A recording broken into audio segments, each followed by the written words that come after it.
قازا بن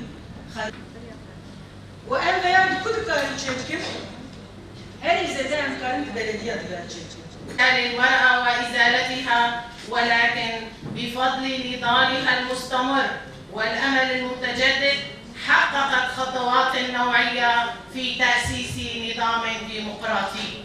فالخطوة الأولى هي تهيئة المرأة نفسياً وفكرياً لنبض غبار ما عانته من ظلم وذهنية ذكورية وعادات وتقاليد اجتماعية التي عملت على إلغاء كيانها. إلا أن مجتمع مناطق شمال شرق سوريا مجتمع تنشط فيه حركة التوسع التاريخي والنماء الاجتماعي التي تقتضي مشاركة المرأة مشاركة فعالة في نظيرة البناء والتطوير.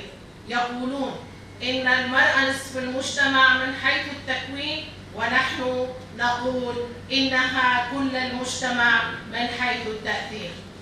فحصولها على حقوقها ومشاركتها في صنع القرار جاء أيضا بعد نضال طويل.